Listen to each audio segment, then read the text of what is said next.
For people who want to get started in decolonizing their research and work with data, what would you advise them to do? Oh, that's a great Very question. concrete, and I love that.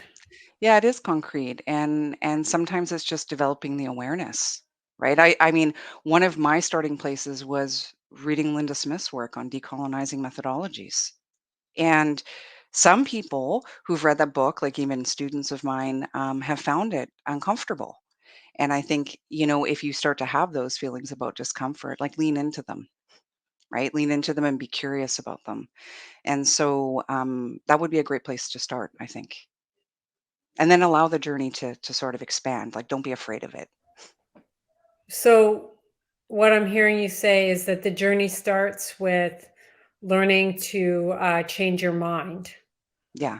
And when you change your mind, then you will be able to engage in different behaviors around Yeah. decolonizing research. Yeah. It's like the sort of the colonial mentality, and so what is that? Are you aware of it? Right. So how do we sort of take these filters that we have and then internalize the way that we understand the world? And so if you can start to be curious about the way you think, that might actually start to create some shifts and then go with it. Because I don't know what's going to happen for each individual person. But I know certainly with myself, that was part of it. And then it even extended to decolonizing my body.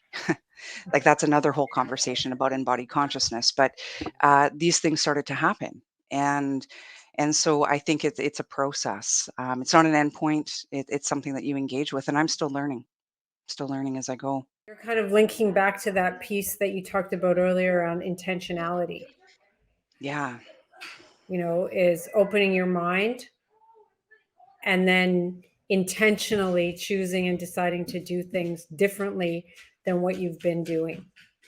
absolutely. And then also the other part of where you're actively involved in co-creating this process for yourself is, are you listening? Like we hear things from people, if people you're working with, are you actually listening to what they're saying? And if you don't know, have you asked them?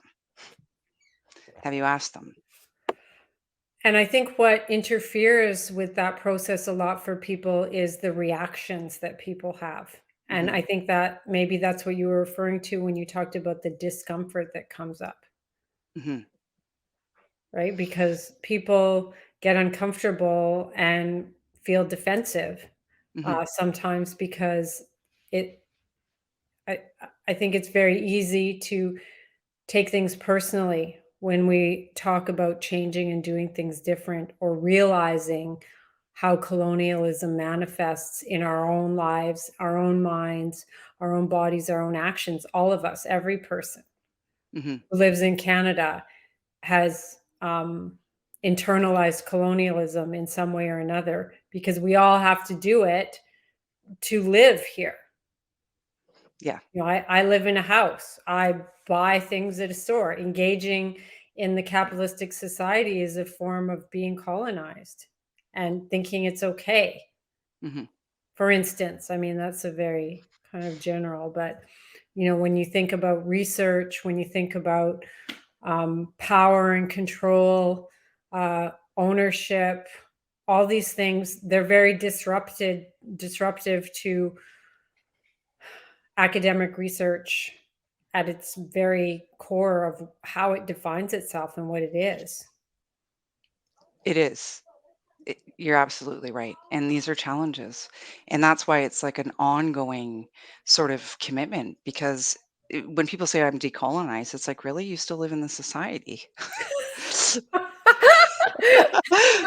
Like, that doesn't even make any logical sense to me. I Oh mean, gosh. and you know what I'm saying? Like, and I've met some pretty remarkable people who sort of walk the earth in different ways. But at the same time, these are difficult challenges.